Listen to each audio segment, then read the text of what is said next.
The WNBA playoffs gave Caitlin Clark and the Indiana Fever a taste of where we want to be, Clark said Friday during exit interviews. Moving in the offseason, she's focused on how to get the Fever a top-4 seed going forward. In the current WNBA playoff format, 3-game series in the first round. With a home-home-away format, a top-4 seed would guarantee a home playoff game, something Clark and the Fever didn't get to experience this season after Connecticut swept them. So what's next for Clark as she heads into her first break from organized basketball in nearly a year? The likely Rookie of the Year didn't get into specifics about what parts of her game she plans to work on this offseason, but did say, as a point guard and a leader, there are lots of areas I can improve on. She added that she loves hard work and will absolutely want to get into the gym soon. I think there are so many ways that I can continue to get better, Clark said. That's what gets you going and gets you fired up. I feel like, at the end, we were really starting to find our groove. General Manager Lynn Dunn and Fever coach Christy Sides agreed with Clark's assessment,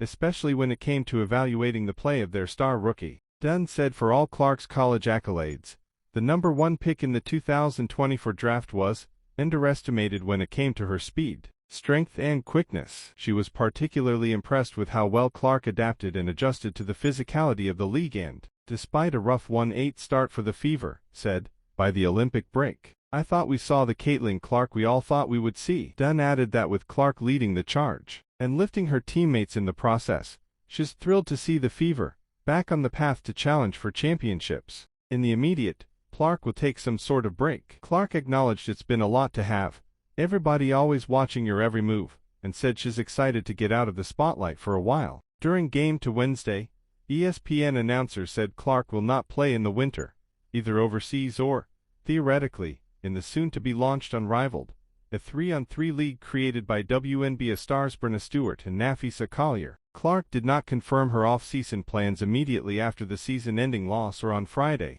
She did reflect fondly on some of her favorite moments from the season, including a 78-73 win at Los Angeles early in the season. Clark struggled shooting that game.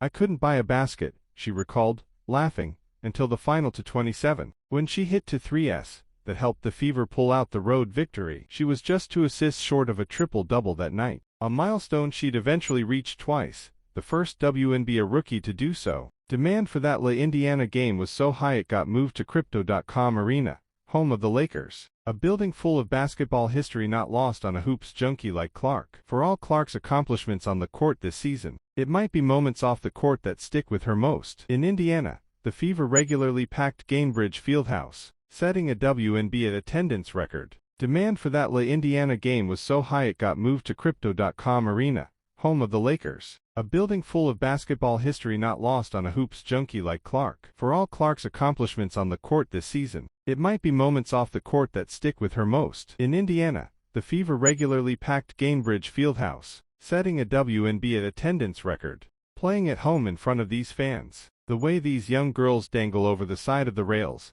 and are so happy, and people, in the stands, are crying, Clark said. You understand the impact you're having on people's lives, and that's what's so cool about it.